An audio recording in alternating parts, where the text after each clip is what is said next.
क्या कर रही हो? इसे डकार दिला रही हूँ। हाँ अच्छा, फ्री हो जाओ तो बताना, हम बाहर चलेंगे। बाहर कहाँ जाना है? इसकी नानी के घर जाएंगे। क्या?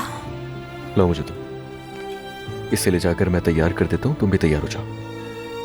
माशाल्लाह, ये नानी के घर जाने वाली है तो इसे अच्छा सा तैयार होना चाहिए।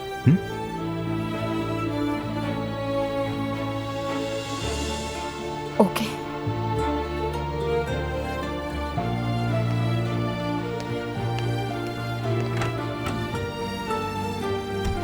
मेरी खूबसूरत बेटी, मेरी जान, माशाल्लाह। अम्मी को तो जुलकर बहुत पसंद आया। वो लोमड़ी की तरह चालाक है। तुम्हें देखना चाहिए था कि कितना चापलूस है।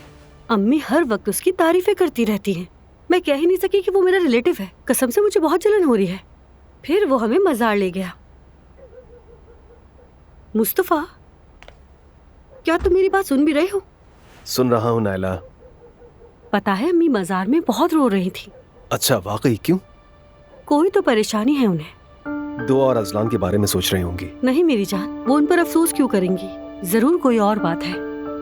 शायद उनका और बाबा का कोई मसला हुआ हो। क्या तुम्हारी बाबा से कोई बात हुई है? नहीं, मतलब कोई खास बात नहीं कि बस रेस्टोरेंट जाते वक्त बाबा से मिलने गया तो मिस एलिफ भी वहाँ थी। एलिफ थी वहाँ? लेकिन क्यों? पता नहीं नायला, शायद रोहान से मिलने आए और बाबा के पास वहीं रुक गई। ये किस वक्त की बात है? नायला, तुम तो हद करती हो, फिर से सवालात शुरू कर दिए तुमने। पता नहीं, मैंने वक्त नहीं देखा था। और वैसे भी नायला, क्या फर्क पड़ता है इससे? शायद कुछ अहम हो सकता है। खैर, देखते हैं। आप